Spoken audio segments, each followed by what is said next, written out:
Rome সম্রাট আরব্য বণিকদেরকে ডাকলেন। তো আরব্য বণিকদের ভিতরে আবু সুফিয়ান ছিল প্রধান। রোম সম্রাট তাকে ডেকে নিয়ে বসতে দিলেন। সম্রাট সিংহাসনে বসা, আরব্য বণিকরা নিচে বসা। সম্রাট জিজ্ঞেস করলেন, আপনাদের মধ্যে লিডার কে? আবু সুফিয়ান বলেন, আমি আরব্য বণিকদের লিডার, আরব দেশের প্রধান আমি। রোম সম্রাট জিজ্ঞেস করলেন, আরব্য বণিক আজকে সত্য কথা বলবে, তোমাকে কিছু জিজ্ঞাসা করব।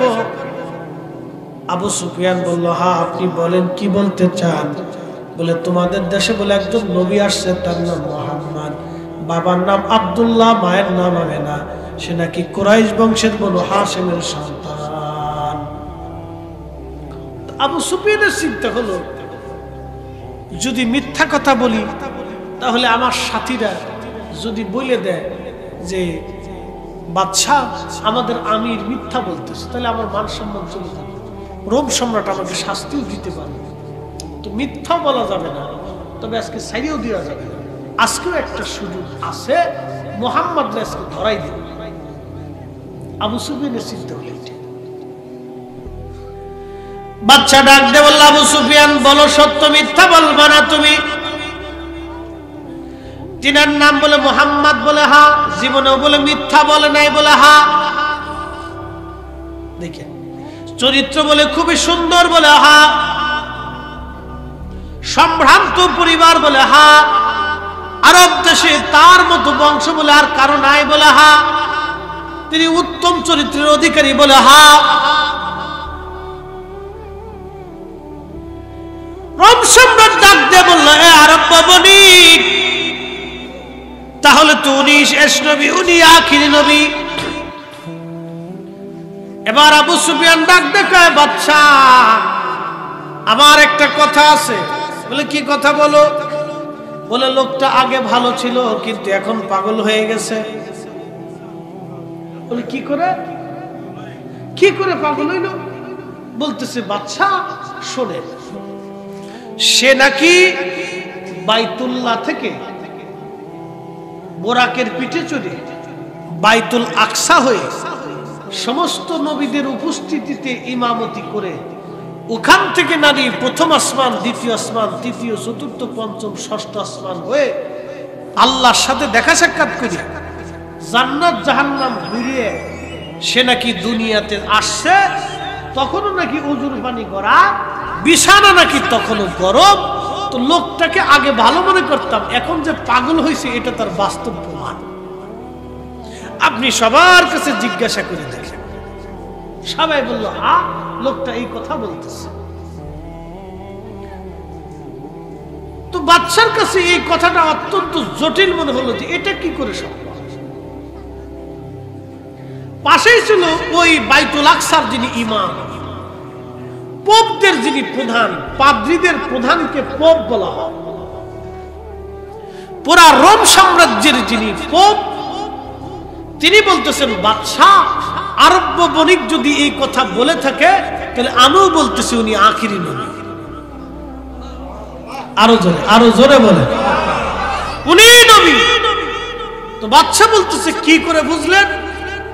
বলতেছে, উনি যদি বলে থাকে যে উনি ওইখান থেকে বাইতুল্লাহ থেকে বোরাকে চড়ে ওই 27 রজব 26 রজব দিন যে রাত্রিবেলা যদি তার মেরাজ হয়ে থাকে, যদি সব নবীরা উপস্থিত হয়ে নামাজ পড়ে, নামাজের ইমামতি করে উনি আসমানে চলে যায়, বলে আমি সাক্ষ্য দিচ্ছি উনি শেষ নবী। আরো জোরে বললেন না, আল্লাহু আকবার।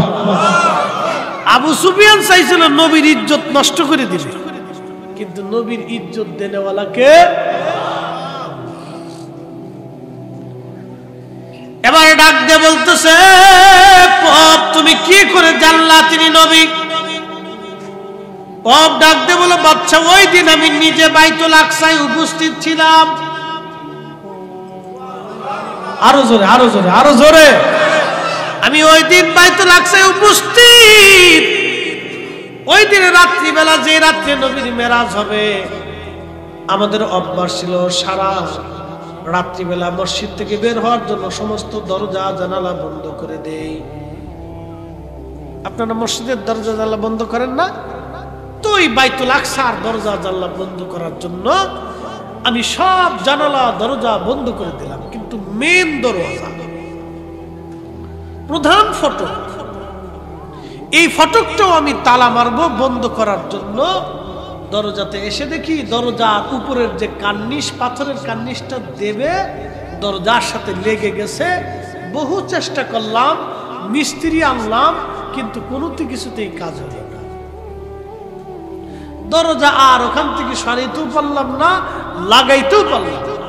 মিস্ত্রি বলল যে হুজুর, রাত্রিবেলা এটা আমাদের পক্ষে সম্ভব না, কালকে সকালবেলা এসে ওই কার্নিশ কেটে তারপরে দরজা আপনাদেরকে ঠিক করে দিয়ে যাবে।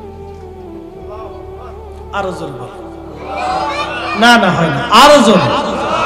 তাহলে নবীজির মেরাজ কি স্বপ্নে না বাস্তবে? সহিহ বুখারীতে ঘটনাটা আসছে। এবার এই পথ ডাকতে বলতেছে, বাচ্চা ওই দরজা খোলা রেখে আমি চলে আসলাম। সকালবেলা ভোরে ভোরে আমি দরজার কাছে গেলাম, যাওয়ার পরে দেখি সেই কার্নিশার নিচেও নাই, সেই পাথরের কার্নিশটার দেওয়ালের দরজার সাথে লাগানো না, সে আগের জায়গায় বসে আছে। দরজা আস্তে করে লাগাইলাম, দরজা খুললাম, কোনো অসুবিধা নাই। কিন্তু আমার কাছে আশ্চর্য লাগলো, আমিও পারলাম না, মিস্ত্রিও পারল না, লোকেরাও পারল না, কিন্তু দরজা সারা রাত্র খোলা থাকা লাগলো।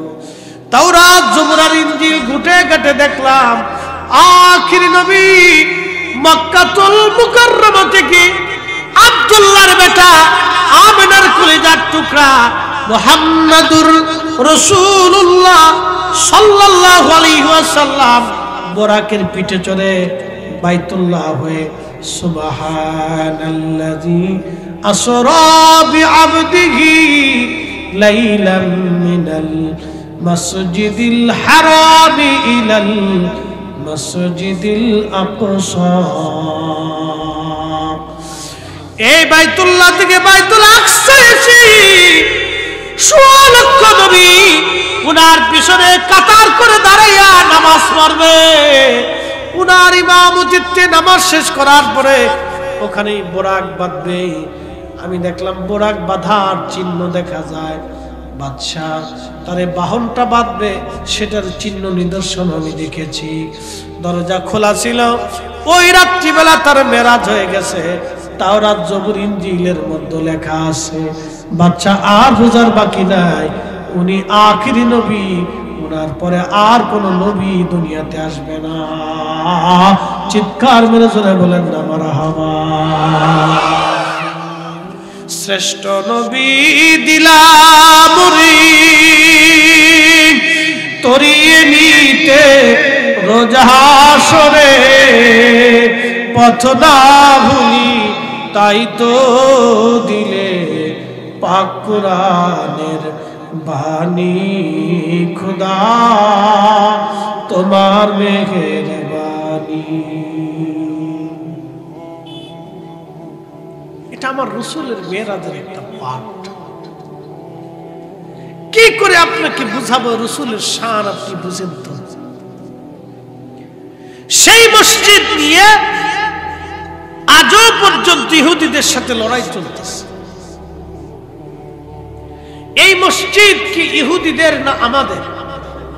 আসতে বললেন কেন? জোরে বলেন। আমাদের না ইহুদিদের? ওটা আমাদের সম্পদ, ওটা খ্রিস্টানেরও না, ইহুদিদের না, ওটা আমাদের। এই মসজিদকে দখল করার জন্য ইহুদিরা ৭৫ বছর ধরে চেষ্টা, সাথে ব্রিটিশ চালবাজার, পশ্চিমা শক্তি, খ্রিস্টান এবং ইহুদিরা এটাকে দখল করে নেওয়ার জন্য আপ্রাণ প্রচেষ্টা করতেছে। আর ওই জমিনের কিছু মর্দে মুজাহিদ, মুক্তিযোদ্ধারা জালিম দখলদার ইহুদিদের সাথে ৭৫ বছর ধরে লড়াই করে চলতেছে। একসাথে বলা যাবে আল্লাহু আকবার। প্রশ্ন করবেন, হুজুর আমাদের কি অংশগ্রহণ করার সুযোগ আছে? হ্যাঁ আছে। সুদূর বাংলাদেশ থেকে আমরা অস্ত্র নিয়ে, শস্ত্র নিয়ে ফিলিস্তিনিদের পক্ষে প্রকাশ্যে যুদ্ধ করার কোনো সুযোগ নাই। একটা যুদ্ধ আমরা করতে পারি, বলে হুজুর কোনটা? ইসরায়েলের পণ্য আমরা বয়কট করতে পারি। পেপসি, কোকা-কোলা, ফান্টা, নেসলে কোম্পানির কোনো খান পণ্য, ইসরায়েলের কোনো পণ্য আমরা খাবো না, কিনবো না, বেচবো না, ছবো না। কি কথা বলেন, ঠিক না বেটে? ইসরায়েলের পণ্য Pepsi, Coca-Cola, Nestle, Nescafe, coffee, এগুলি খাবো না, কিনবো না, বিক্রি করবো না, ছবো না। এটা আমাদের ঈমান। যদিও বলবেন হুজুর এই সামান্য পরিমাণ তাদের ক্ষতি করে কি আমরা কিছু করতে পারবো? আমি পারি আর না পারি সেটা আমার বিষয় না। বিজয় পরাজয় এটা আমাদের হাতে না, জয় পরাজয় এটা আল্লাহর হাতে। মুতার প্রান্তরে 2 লক্ষ কাফেরের বিরুদ্ধে 3000 মর্দে মুজাহিদ জিহাদ করে বিজয় ছিনিয়ে নিয়ে আসছিল। 1000 কাফেরের বিরুদ্ধে 13 জন মর্দে মুজাহিদ বিজয় ছিনিয়ে নিয়ে এসেছিল। আর কাদেসিয়ার প্রান্তরে 1 লক্ষ সৈন্যের বিরুদ্ধে মাত্র 15,000 মর্দে মুজাহিদ নিয়ে খালিদ বিন ওয়ালিদ বিজয় ছিনিয়ে নিয়ে আসছিল। ওই 15,000 মর্দে মুজাহিদ নিয়ে তিনি সেই দিন পারস্য সাম্রাজ্যকে পরাজিত করেছিল। জয় পরাজয় তো আমাদের হাতে না। মাত্র 1,20,000 সৈন্য নিয়ে মোহাম্মদ গুরি পৃথিরাজের 3 লক্ষ সৈন্যের সাথে বিজয় অর্জন করেছিল। 360 জন অলি নিয়ে শাহজালাল ইয়ামানি বিরাট বড় গোরগোবিন্দ সেনার সাথে বিজয় অর্জন করেছিল। মুসলমানদের বিজয় মুসলমানদের হাতে না, মুসলমানদের বিজয় আল্লাহর হাতে। কথা বলেন, ঠিক না বেঠে? আল্লাহ রাব্বুল আলামিন বলেন, খায়রা উম্মাতিন উখরিজাত লিন-নাসি তা'মুরুনা বিল মা'রুফি ওয়া তানহাউনা আনিল মুনকার। অপরাধ আল্লাহ বলেন, ওয়াল তাকুম মিনকুম উম্মাতুন ইয়াদউনা ইলাল খায়রি ওয়া ইয়া'মুরুনা বিল মা'রুফি ওয়া ইয়ানহাউনা আনিল মুনকার। আল্লাহ বলেন, আমার বান্দাদের ভিতরে এক জমাত মানুষ থাকবে যারা মানুষদেরকে আল্লাহর দিকে ডাকতে থাকবে, আল্লাহর দিকে মানুষদেরকে ডাকতে থাকবে। তারা কারা? তারা আল্লাহর ওলিরা। এই জমিনে আল্লাহর ওলিরা এসেছিলেন, তারা মানুষদেরকে আল্লাহর দিকে ডেকে গেছেন, আল্লাহর পথ দেখিয়ে গেছেন আল্লাহর ওলিরা। আল্লাহ বলেন, কিয়ামত পর্যন্ত আমার একদল বান্দা থাকবে, কিয়ামত পর্যন্ত তারা থাকবে, তারা মানুষদেরকে আল্লাহর দিকে ডাকবে। তারা কারা? তারা ওলিরা, তারা ওলিরা। ওলিদের মাধ্যমে এই জমিনে এই ক্রম বর্ধমান দ্বারা এই নসিহতগুলি চালু থাকবে। তো আল্লাহ আমাদেরকে দুনিয়াতে পাঠাইলেন কেন? কি জন্য? আল্লাহর গোলামি করার জন্য পৃথিবীতে আল্লাহ পাঠাইলেন। এখন প্রশ্ন, আমি আল্লাহর গোলামি কেন করব? কি উদ্দেশ্যে করব? এই কথাটা আপনাদের সামনে এখন উপস্থাপন করি। কেন আমরা আল্লাহর গোলামি করব? কেন আমরা আল্লাহর আইনগুলি মেনে চলব? কেন আল্লাহ বলেন, ইয়া আইয়ুহাল্লাযীনা আমানু আতিউল্লাহ।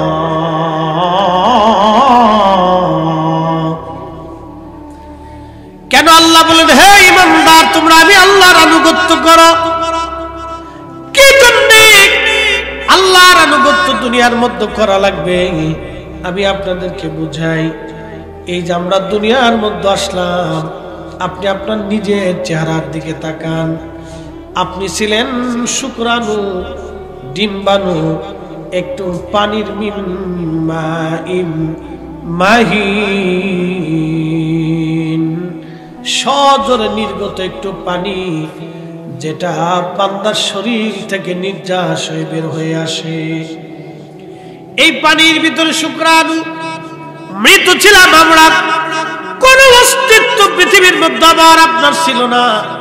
এই অস্তিত্বহীন আমরা ছিলাম, একেবারে কিছুই ছিল না আমার। আল্লাহ মায়ের রেহেমের মধ্যে এনে আমাকে তিলে তিলে আল্লাহ পাক অস্তিত্ব দিতে লাগলেন। 6 মাস সর্বনিম্ন সময়, সর্বোচ্চ 10 মাস 10 দিনে মায়ের পেটের মধ্যে আমার অস্তিত্ব আল্লাহ প্রকাশ করলেন। ছেলে হবে না মেয়ে হবে, আল্লাহ বললেন ইন্নাল্লাহা ইনদাহু ইলমুস সাআ, কিয়ামত কোন দিন হবে আল্লাহ ছাড়া কেউ জানে না। ওয়া ইউনাজ্জিলুল গায়স, বৃষ্টি কখন হবে আল্লাহ ছাড়া কেউ জানে না। ওয়া ইয়ালামু মা ফিল আরহাম, মায়ের রেহেমের মধ্যে ছেলে না মেয়ে আল্লাহ ছাড়া কেউ জানে না। একবার জোরে বলা যাবে কি সুবহানাল্লাহ। আল্লাহু আকবার। অস্তিত্বহীন ছিলাম, যিনি অস্তিত্ব দিলেন তিনি আমার রব, আমার মালিক, আমার আল্লাহ। আমি আপনি অস্তিত্বহীন, ছেলে না মেয়ে কেউ পৃথিবীর জানে না, যিনি জানতেন তিনি আল্লাহ। আল্লাহ আল্লাহ আমার আল্লাহ। এরপরে আল্লাহ বলেন ওয়ামা তাদরি নাফসুম মাযা তাকসিবু গাদা, আগামী সময়টা আবার আপনার জন্য কি আসবে, কি ভাগ্যের মধ্যে লেখা আছে আল্লাহ ছাড়া আর কেউ জানে না। তাকদীরের মধ্যে কি লেখা আছে আল্লাহ ছাড়া কেউ জানে না, আল্লাহ ছাড়া কেউ বলতে পারে না। আচ্ছা আপনারা বলেন তো, রাত্রিবেলা ঘুমাইছেন, সকালবেলা ঘুম থেকে উঠবেন, কোনো গ্যারান্টি আছে? কোনো গ্যারান্টি। মাহফিলে আসবেন, বাড়ি ফিরে যাবেন, কোনো গ্যারান্টি নাই। রাত্রিবেলা খাইছেন, সকালবেলা খাবেন, কোনো গ্যারান্টি নাই। সকালবেলা অনেক পদের নাস্তা করেছেন, খাইতে পারবেন, কোনো গ্যারান্টি নাই। কারণ তকদিরের মধ্যে কি আছে আমরা কেউ বলতে পারি না এই কথাগুলি। তকদিরের মধ্যে কি আছে এটা আমাদের বলার কোনো সুযোগ। তো যেহেতু আমাদের আগামী কাল, আগামী সময়ের জন্য কি আছে আমরা জানি না, যিনি জানেন আল্লাহ, তাহলে ইবাদত হবে কার? একসাথে বলতে হবে, ইবাদত তাহলে হবে কার? গোলামি কার? আমরা যেহেতু জানি না, কেউ জানি না। বর্তমানে যিনি আমেরিকার প্রেসিডেন্ট আছেন তিনি তো একজন প্রভাবশালী ক্ষমতাধর লোক, পৃথিবীতে একটা বহু প্রেসিডেন্টের ভিতরে একজন শক্তিশালী প্রেসিডেন্ট। আচ্ছা বলেন তিনিও কি আগামী সময়টা বলতে পারবে? ওনার দেশের অনেক গোয়েন্দা ডিভিশন, জ্ঞানী গুণী, পারমাণবিক বিজ্ঞানী, ডক্টর, ডাক্তার, সায়েন্টিস্ট, দার্শনিক বহু আছে।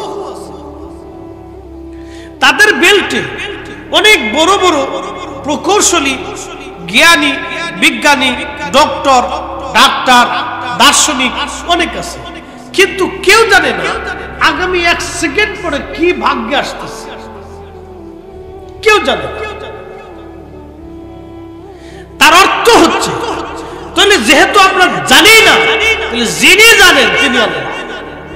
তাহলে আমাদের গোলামিটা আল্লাহর জন্যই হবে, আমাদের সেজদাটা আল্লাহর জন্যই হবে, আমাদের জীবনটাও আল্লাহর জন্যই হবে, আমাদের কাজ কর্মগুলি আল্লাহর জন্যই হবে। আমরা আল্লাহর ওলির কাছে বায়াত নিছি আল্লাহর জন্যই হয়েছে। আপনারা যারা শফিকিয়া দরবার শরীফের মুহিব্বিন আছেন কেন হয়েছেন? আল্লাহর ওলিকে ভালোবাসেন কেন? আল্লাহর জন্যই বাসেন। কি কথা ঠিক কি না?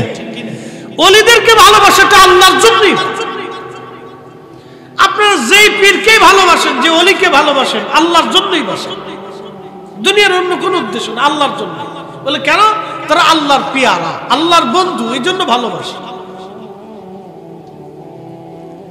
প্রিয় উপস্থিতি আমার, খুবই মনোযোগ দিয়ে শুনিয়া যান। আগামী মুহূর্তটা আমাদের জন্য কি আসবে আমরা কেউ বলতে পারি না। যিনি বলতে পারেন তিনি আমার আল্লাহ। কেন আল্লাহর ইবাদত আপনি করবেন? এই জন্য করবেন। আচ্ছা বলেন, পৃথিবীতে বড় বড় চক্ষু বিজ্ঞানী আছে, বলেন তো আল্লাহর দেওয়া একটা চোখ যদি নষ্ট হয়ে যায়, পৃথিবীর সমস্ত জ্ঞান আর মেধা যদি এক জায়গা হয়, চেষ্টা করে আল্লাহর দেওয়া একটা চোখের মতো কি চোখ বানাই দিতে পারবে? আল্লাহর দেওয়া একটা চোখের মতো কি চোখ বানাইতে পারবে? পারবে না। তাহলে যিনি পারেন তিনি আল্লাহ, তাহলে ওই ইবাদত হবে আল্লাহর। আল্লাহর দেওয়া চোখ দিয়ে দেখে দেখে কোরআন পড়বো আল্লাহর কোরআন আমরা পড়বো।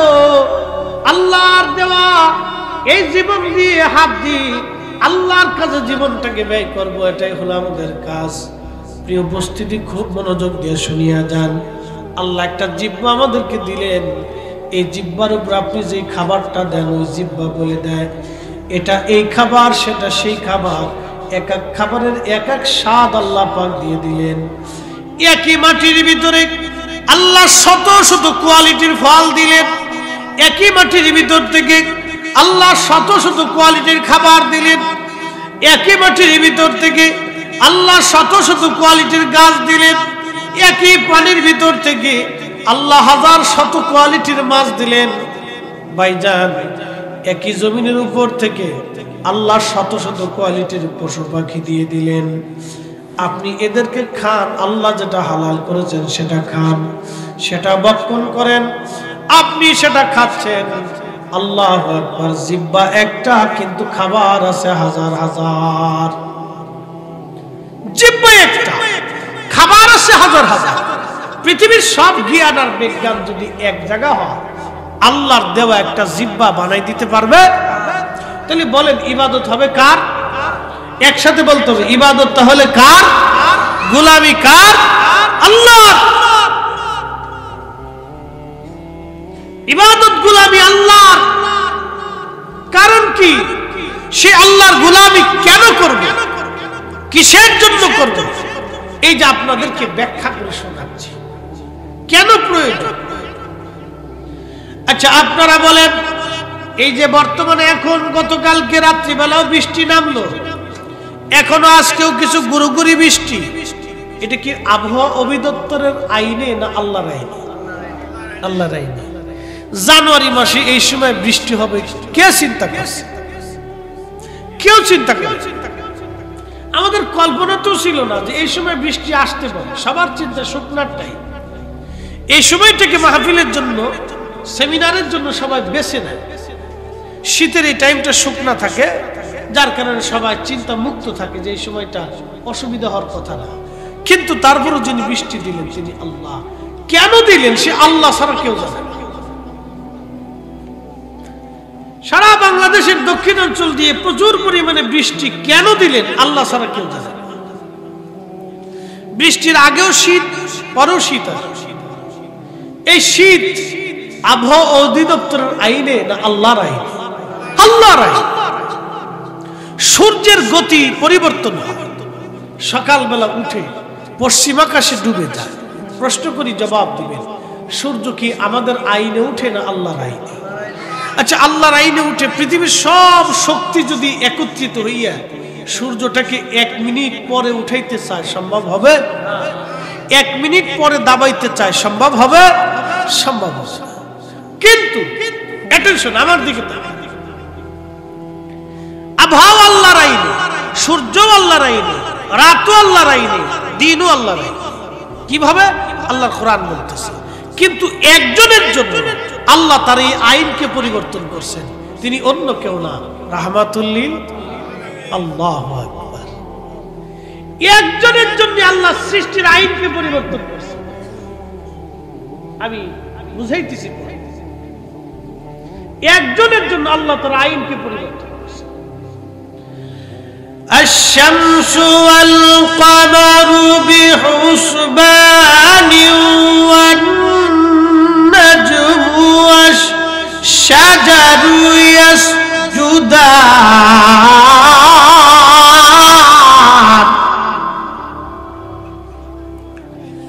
আল্লাহ বললেন, সূর্য এবং নক্ষত্র এবং চাঁদ আল্লাহর আইনে যার যার কক্ষপথে সে চলমান। চলমান সূর্য তার আল্লাহর আইনে চলমান।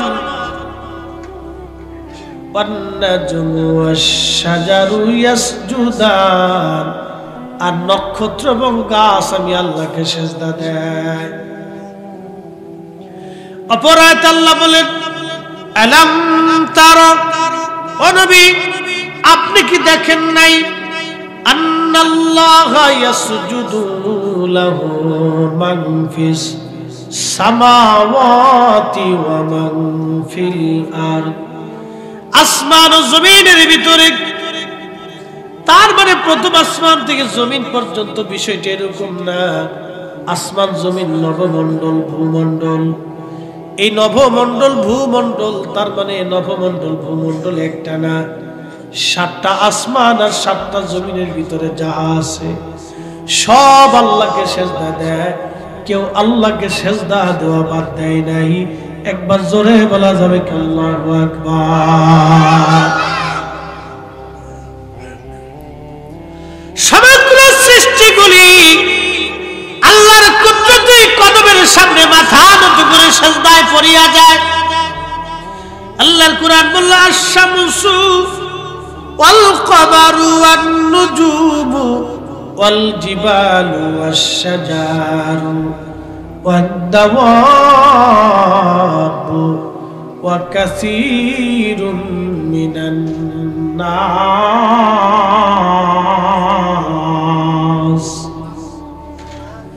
সূর্য আমি আল্লাহকে সিজদা দেয়, চাঁদ আমি আল্লাহকে সিজদা দেয়, নক্ষত্র আমি আল্লাহকে সিজদা দেয়, পাহাড় আমি আল্লাহকে সিজদা দেয়, গাছ আমি আল্লাহকে সিজদা দেয়, ওয়াদ-দাওয়াবু সৃষ্টির সকল প্রাণীগুলি আমি আল্লাহকে সিজদা দেয়, ওয়া কাসীরুম মিনান নাস এবং কিছু মানুষ আমি আল্লাহকে সিজদা দেয়। সব মানুষ আল্লাহকে সিজদা দেয় না। সব মানুষ যদি আল্লাহকে সিজদা দিত তাহলে বাংলাদেশে এই কয়টা মসজিদে কুলাইতো না, আরো মসজিদ দরকার। ঢাকা শহরে মসজিদে কুলাইতো না, আরো মসজিদ দরকার।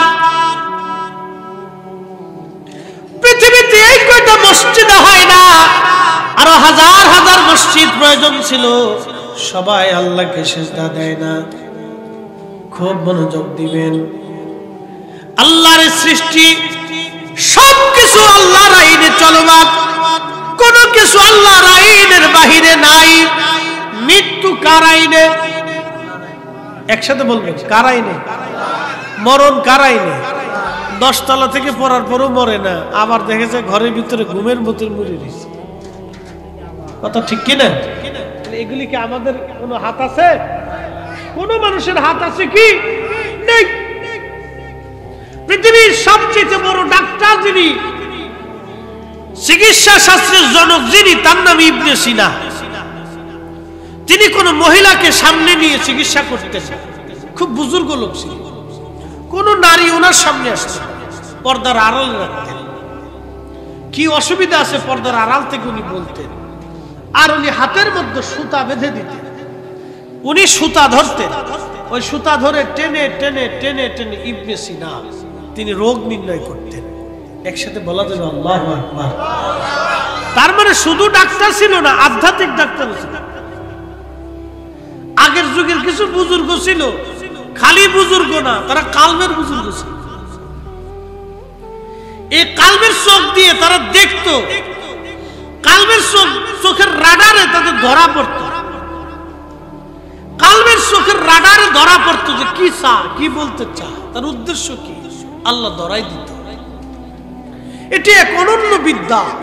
এই বিদ্যা কামেল ওলি ছাড়া অন্য কারো কাছে পাওয়া যায় না। খুব মনোযোগ দিয়ে, এই ইবনে সিনা পর্যন্ত মৃত্যুর কাছে পরাজিত হয়েছে, মরণ থেকে পালাইতে পারে নাই। পৃথিবীর চিকিৎসা বিজ্ঞানের জনক পর্যন্ত মৃত্যু থেকে পালাইতে পারে নাই। আমাদের হাতে মৃত্যু, আমাদের হাতে না, মৃত্যু আল্লাহর হাতে। আমার আল্লাহর হাতে মৃত্যু। এই জন্য আল্লাহ বলেন আল্লাযী খালাকাল মাউতা ওয়াল হায়াতা লিয়াবলুয়াকুম আইয়ুকুম আহসানু আমালা। আল্লাহ রাব্বুল আলামিন বলে দিলেন, নারে তাকবীর, জি জি, নারে রিসালাত। সবাই বসে,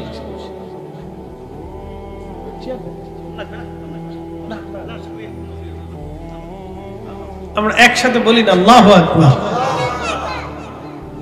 একটু দুরূদ শরীফ বলি। সালাতুন ইয়া রাসূলুল্লাহ আলাইকুম সালামুন ইয়া হাবিবাল্লাহ আলাইকুম সালাতুন ইয়া রাসূলুল্লাহ আলাইকুম সালামুন ইয়া হাবিবাল্লাহ আলাইকুম। সাউন্ডটা আরেকটু বাড়াই দাও।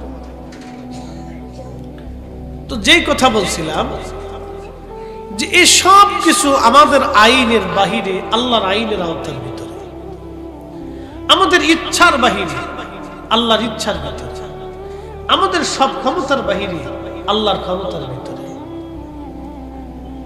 প্রিয় উপস্থিতি, সমগ্র সৃষ্টিগুলি আল্লাহর আইনে চলমান, ধাবমান, কিন্তু একজন ব্যক্তির জন্য আল্লাহ সব আইনকে পরিবর্তন করে দিলেন। তিনি আমার আপনার নবী, রাহমাতুল লিল আলামিন। এই পবিত্র রজব মাসে নবীজির মেরাজ হয়। আল্লাহর নবী মেরাজ করলেন, মেরাজ থেকে ফিরে আসলেন, তখন অজুর পানি গড়াইতে লাগলো। একসাথে বলবেন সুবহানাল্লাহ। এই অজুর পানি গড়াইতেছে, এটার একটা ব্যাখ্যা দিই, খুব চমৎকার। অজুর পানি গড়াচ্ছে। নবীজি অজু করছেন মক্কায়। কোথায়? হাতিমে কাবা, উম্মে হানির ঘর। এটা হাতিমে কাবার সাথেই ছিল, বেশি দূরে। হাতিমে কাবার সাথেই উম্মে হানির ঘর ছিল, একবারে সাথে সাথে। উম্মে হানির ঘর, এই ঘর থেকে বের করে পাশেই নবীজি সিনা সাক করা হয়েছে, ওখানেই রাসূল করিম ওযু করছে। আচ্ছা আপনারা বলেন, মক্কার মাটি বাংলাদেশের মাটির মতো? পানি পড়ার সাথে সাথে এটা চুপসে যায়। নবীজি ওযু করছেন, পানিটা হয়তো 2-1 সেকেন্ড গড়াইছে, 3 second, 4 second, 5 second, 10 second, 20 second পানিটা গড়াইছে। এই 20 সেকেন্ডের ভিতরে মেরাজ কি করে ঘুরে আসলেন? আর যারা বলতেছে রাসূল করিমের স্বপ্নে মেরাজ হয়েছে, তাহলে 20 সেকেন্ডে স্বপ্ন কিভাবে হতে পারে? তার মানে যারা বলতেছে রাসূলের মেরাজ স্বপ্নে হয়েছে, এরাও ভুলের মধ্যে আছে। 20 সেকেন্ডে কারো স্বপ্ন শেষ হয় না। দেখেন, আপনাদেরকে আজকে শোনাচ্ছি, একজন ব্যক্তির জন্য আল্লাহ পৃথিবীর সমস্ত গতি সব আল্লাহ রুদ্ধ করে স্টপ করে দেন। কারণ কি? দেখেন, 20 সেকেন্ড সর্বোচ্চ ধরলাম। মক্কার মাটি এটা অত্যন্ত পানি শোষণ করে নেওয়া মাটি। আল্লাহ রাসূল ওযু করলেন, ওযুর পানি যখন হয়তো 20 সেকেন্ড গড়িয়েছে, 10 সেকেন্ড গড়িয়েছে, আমি 30 সেকেন্ডই ধরলাম। 30 সেকেন্ডে মক্কার মাটির ভিতরে পানি গড়ানোর কথা না, বিশেষ করে ওযুর পানি। এই ওযুর পানিটা আল্লাহ রাসূলের ওযুর পানি সর্বোচ্চ 30 সেকেন্ড গড়াইল। যারা বলতেছে নবীজির মেরাজ স্বপ্ন হয়েছে, কারা বলে? আমাদের দেশে একদল আছে বুকে হাত বেঁধে নামাজ পড়ে, এরা বলে রাসূলের মেরাজ স্বপ্নে হয়েছে, সশরীরে বাস্তব বিশ্বাস করা যায় না। এগুলি সব আমাদের বানানো গল্প, কিচ্ছা কাহিনী। একসাথে বলা যাবে নাউজুবিল্লাহ। যারা রাসূলের মেরাজকে স্বপ্নে মনে করে, তারা মূলত এখনো ঈমানদার হতে পারে নাই। প্রিয় উপস্থিতি, তাহলে এখন যুক্তি দেয়, স্বপ্ন যদি মেরাজ হয় মাইনে নিলাম না, তারপরেও সামান্য সময়ের জন্য ধরে নিলাম, কারণ এটা মানা যাবে না। ধরলাম তাদের যুক্তিতে, কিন্তু স্বপ্ন তো 20 সেকেন্ডে স্বপ্ন শেষ হয় না। এই মেরাজের এত বিরাট ওয়াজ, জান্নাতে গেলেন, জান্নাত দেখলেন, জাহান্নাম দেখলেন, স্বপ্নে নবীকে নিলেন, বাইতুল আকসায় গেলেন, ইমামতি করলেন, ওখান থেকে আসমানে নিলেন, ফেরেশতাদের সাথে কথা হলো, নবীদের সাথে কথা হলো। তো 20 সেকেন্ডে তো স্বপ্ন শেষ হওয়ার কথা। তখন রাসূল ফিরে আসে, তখন ওযুর পানি করে। আর স্বপ্নে যদি মেরাজ হয়, তাহলে ওযু করলেন কি? ওযু করার দরকার। স্বপ্নের জন্য তো ওযুর শর্ত দরকার। ঘুমিয়ে রয়েছেন, স্বপ্নই দেখছেন, তো ওযুর দরকার কি? স্বপ্নের মেরাজে সিনা সাকের দরকার, সিনা পরিষ্কার করার দরকার। এখানেও কোনো প্রয়োজন। তার মানে এদের কথা অবান্তর, অযৌক্তিক। নবীজির মেরাজ স্বপ্নে হয় নাই, বাস্তবেই হয়েছে। কথা কোন ঠিক কিনা? খুব মনোযোগ। আল্লাহর নবী মেরাজ শুরু করলেন উম্মে হানির ঘরে। নবীজিকে বের করে নিলেন। বের করার পরে ওপেন হার্ট সার্জারি যেটা বলা হয়, সিনা সাক করার জন্য এই গলার নিম্ন অংশ থেকে একবারে নাভি পর্যন্ত ফেরে হাড় বের করা হলো। ওই হাড়গুলি বের করে জমজমের পানি দিয়ে ধৌত করা হলো। আল্লাহর নবীর কাল ধৌত করার পরে আল্লামা ইমাম জালালউদ্দিন সুয়ুতী রাহমাতুল্লাহ আলাইহি আল কিসাতুল বিসরা নামক একটা কিতাব উনি লিখেছেন। অর্থাৎ এই মেরাজ সম্পর্কিত একটা কিতাব উনি লিখেছেন। আজ থেকে 550 বছর আগে ইমাম আব্দুর রহমান জালালউদ্দিন সুয়ুতী লিখলেন। সহিহ হাদিস থেকে তিনি লিখতেছেন, আল্লাহর নবী বলতেছেন, আল্লাহ জান্নাত থেকে আমার জন্য খাজিনা ভরে আল্লাহ ইলম এনে আমার কলবের মধ্যে সমস্ত ইলম আল্লাহ ঢুকায় দিলেন। একবার জোরে বলা যাবে কি সুবহানাল্লাহ। সমস্ত ইলমগুলি নবীজির কাল মুবারকের ভিতরে আল্লাহ ঢুকায় দিলেন। এই জন্য আল্লাহ বলেন, কামা আরসালনা ফীকুম রাসূলাম মিনকুম ইয়াতলু আলাইকুম আয়াতিনা। নবী গো, আপনাকে দুনিয়ার মধ্যে পাঠিয়েছি, আপনি দুনিয়ার ভিতরে যাইয়া আমি আল্লাহর আয়াত সমূহ তেলাওয়াত করে করে আপনার উম্মতকে শোনাবেন। অথচ একটা অক্ষরও দুনিয়ার কোনো মানুষ থেকে তিনি শুনেন নাই, তিনি শিখেন নাই, তিনি লেখেন নাই। কিন্তু আল্লাহর আয়াত সমূহ আমার নবী আমাদেরকে পড়িয়ে পড়িয়ে শুনিয়ে শিখিয়ে দিয়ে গেছেন। কোন আয়াতের অর্থ কি, কোন আয়াতের ব্যাখ্যা কি, কোন আয়াতের বিধান কি, নবী যদি না বলতেন সাহাবীরা বুঝতেন না। আল্লাহ বলেন, হুজুর শুধু এখানে শেষ না, ওয়ায়ুযাক্কিকুম, আপনি উম্মতকে পবিত্র বানাবেন, পবিত্র বানাবেন, পবিত্র বানাবেন, পাক বানিয়ে দিবেন। এখন আপনাদেরকে প্রশ্ন করি, জবাব দিবেন। এটার নাম পানি। এই পানির মধ্যে যদি এক ফোঁটা গরুর পেশাব আপনি ছেড়ে দেন, আর এই পানি দিয়ে আপনি যদি ওযু করেন, বলেন ওযু কি হবে? কারণ এই পানি নিজে না পাক হয়ে গেছে। পানি যেহেতু পাক নাই, তাহলে এই পানি দিয়ে আর পাক হওয়ারও কোনো সুযোগ নাই। আল্লাহ বলেন, ওয়ায়ুযাক্কিকুম, আপনি উম্মতকে পবিত্র বানাবেন।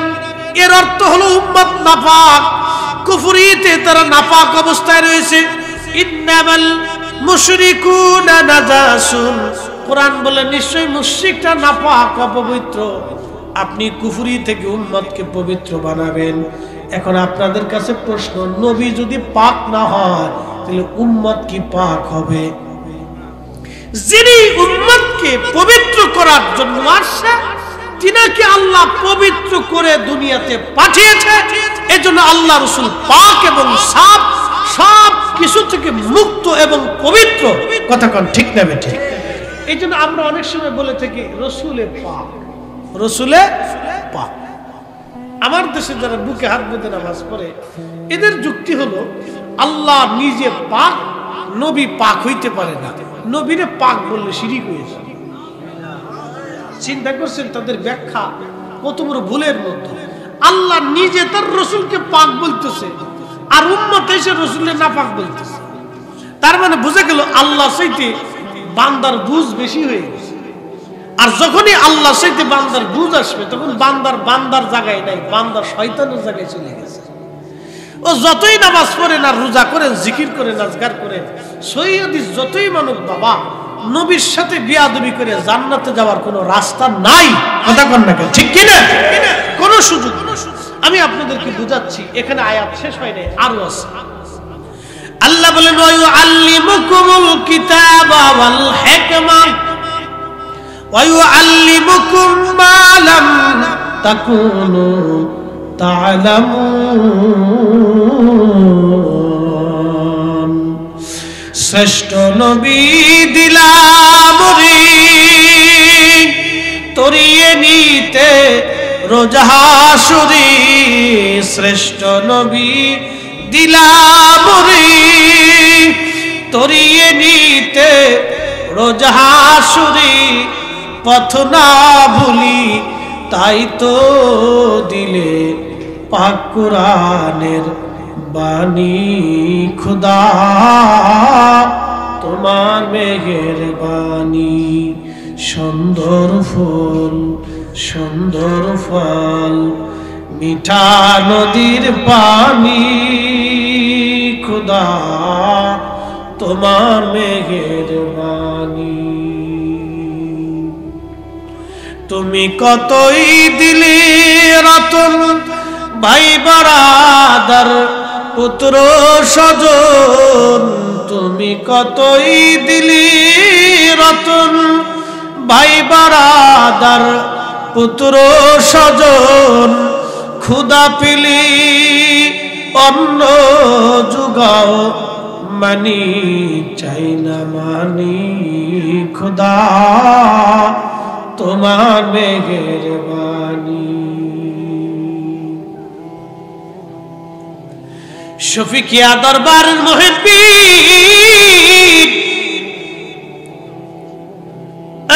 বড়টিলার মুসলমান খুবই মনোযোগ দিয়ে শুনিয়া যান ফটিকছড়িবাসী আল্লাহ রাব্বুল আলামিন কোরআনে বললেন হুজুর উম্মতকে আপনি কিতাব শিক্ষা দিবেন হিকমত শিক্ষা দিবেন উম্মত যাহা জানে না আপনি নবী তাহা শিখাবেন তাহলে আমার রাসূল কত বড় জানলেওয়ালা জান্নাত থেকে খাজিনা ভরে নবীর কলবের ভিতরে মেরাজের রাত্রি আমার আল্লাহ রাব্বুল আলামিন ইলম ঢুকিয়ে দিলেন ইলম ইলম ইলম আল্লাহ ঢুকাইলেন আল্লাহ তার রাসূলের কলব মুবারকে ইলম ঢুকিয়ে দিলেন এ ফটিকছড়ির মুসলমান খুবই মনোযোগ দিয়ে শুনিয়া যান আল্লাহ রাসূল বললেন এরপরে আল্লাহর জিবরাইল আমার কলব আমার বক্ষে স্থাপন করে আমার বুক সেলাই করে দিলেন ওই সেলাইয়ের দাগ আল্লাহর নবীর ইন্তেকাল পর্যন্ত ছিল এটাকে সিনা সাক বলা হয় ওপেন হার্ট সার্জারি বলা হয় আমাদের ওপেন হার্ট সার্জারি হয় আর আল্লাহর নবীর ওপেন হার্ট সার্জারি হয়েছিল আমাদের ওপেন হার্ট সার্জারি করার পরে অনেকের জীবন শেষ হয়ে যায় সে আর শক্তি খুঁজে পায় না আগের মতো তার সেরকম কথা বলতে পারে না দৌড়াইতে পারে না কাজ করতে পারে না কিন্তু আমার নবীর ওপেন হার্ট সার্জারি হলো আমার নবী যুদ্ধ করলেন কাজ করলেন কোনো অসুবিধা হলো না নবীর সিনা সাক ওপেন হার্ট সার্জারি আমাদের ওপেন হার্ট সার্জারি একরকম না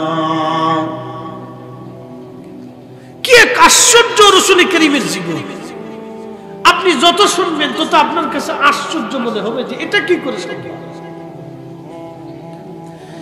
আল্লাহ নবী বললেন আচ্ছা দেখেন ওযুর পানি তখনও গড়ায় যেই বিছানা ছিল সেই বিছানা তখনও গরম ওযুর পানি তখনও গড়ায় মেরাজ থেকে ফিরে আসার পরে ওযুর পানি তখনও গড়ায় তখনও বিছানা গরম অথচ ওপেন হার্ট সার্জারি হলো খাজিনা করে এলেম তার কলবের ভিতরে ঢুকিয়ে দেওয়া হলো বড়া কানা হলো বড়া কানার পরে বুরাক লাফায় বুরাক লাফাচ্ছে জিবরাইল আমিন ধমক দিলেন এই বুরাক তুমি জানো তোমার পিঠে আজকে কে আরোহণ করবে তিনাকে আল্লাহ দাওয়াত করে আসমানে নিচ্ছে আল্লাহর মেহবুব ডরে বুরাকের সমস্ত শরীর ঘামে ভিজে গেল সমস্ত শরীর থেকে ঘাম চুপসে ভিজে চুপসে গেল বুরাক ডরে ভয়ে আল্লাহর হাবিব আমার কাঁধে চড়বে একসাথে জোরে বলবেন আল্লাহু আকবার বুরাকের ভয়ে শরীর চুপসে গেল ভিজে ঘামে একটা প্রাণী ভয় পেয়ে গেল বুরাক ডাক দেখে জিবরাইল রাসূলের দরবারে বেয়াদবি করার জন্য না, নবীর কদম মুবারকে আমার একটা আরজি, আল্লাহর নবী কিয়ামতের ময়দানে আমাকে সারা যেন নবীজি হাসরের মাঠ না করে, কোটি কোটি বোরাকের ভিড়ে আল্লাহর নবী যেন আমাকে মাহরুম না করে, নবীর কদমে যেন জায়গা করে দেয়। আমি বোরাক সেই জন্য লাফাচ্ছি। একবার জোরে বলা যাবে কি আল্লাহু আকবার। বনের যত পশুগণ ভক্তি করতই দুই চরণ, মেঘমালা ছায়া দিত গায় গো নবীজি, কোন সাধনে পাইব তোমায়, আমি কোন সাধনে পাইব তোমায় ওগো নবীজি, গোলামেরে দেখা দিবেননি।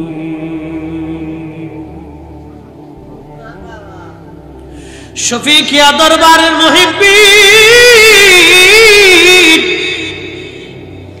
বুরাকের পিঠে চড়ে নবী রওনা দিলেন। সুবহানাল্লাযী আসরা বিআবদিহি লাইলাম মিনাল মাসজিদিল হারাম ইলাল মাসজিদিল আকসা।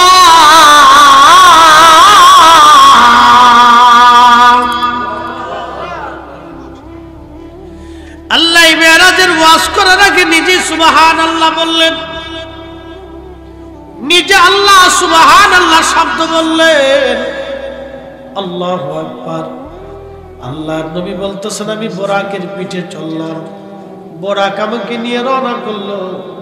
কিছু দূর যাওয়ার পরে দেখলাম লাল মাটি একটা ছোট্ট টিলার পাশে হযরত মুসা নবীর কবর। মারাতুবি মুসা ওয়া ইউসাল্লি ফি কবরিহি।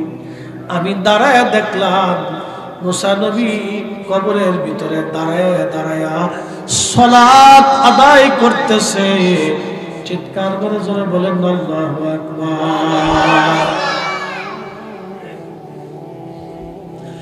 সহিহ মুসলিমের হাদিস, নবী বলেন আমি দেখলাম মুসা নবী কবরের ভিতরে দাঁড়াইয়া দাঁড়াইয়া সালাত করে, নামাজ পড়তেছে মুসা নবী উপরে, মুসা নবী কবরে। কি আশ্চর্য! আমার নবী বোরাকের পিঠে দুনিয়ার উপরে জড় জগতে, মুসা নবী কবরের জগতে। যেই নবী দুনিয়ার জগৎ থেকে কবরের জগতের হালত দেখে, সেই নবী রওজা মুবারক থেকে আজকের মাহফিল দেখার ক্ষমতা আছে না নাই? না না, আসতে হলো কেন? জোরে বলেন আছে না নাই? আসি। নবী দেখে, শুধু আসেই না, নবী দেখে। এটা আমাদের একই, আমাদের বিশ্বাস। কিছু ভাইদেরকে আমরা বিশ্বাস করাইতে পারি নাই, এটা আমাদের ব্যর্থতা না, তার ঈমানের ব্যর্থতা। আমাদের বিশ্বাস একই খুবই মজবুত, একবার সহজ। মুসা আলাইহিস সালাম দাঁড়ায় দাঁড়ায় নামাজ পড়ে, আল্লাহর নবী বোরাকের পিঠে চলে যাচ্ছে, তখনও অজুর পানি গড়ায়। এর অর্থ কি? তখনও বিছানা গড়ায়। 20 সেকেন্ডে মেরাজ হয় না। মেরাজ কত বছরে কত দিনে হয়েছে আমরা তা বলতে পারবো না সঠিক সংখ্যা, কিন্তু প্রশ্ন, সূর্য আল্লাহর আইনে উঠলো 1 সেকেন্ড আগেও না পরেও না, আল্লাহর আইনে ডুবলো 1 সেকেন্ড আগেও না পরেও না। তুলিজুল লাইলা ফিন নাহারি ওয়া তুলিজুন নাহারা ফিল লাইল।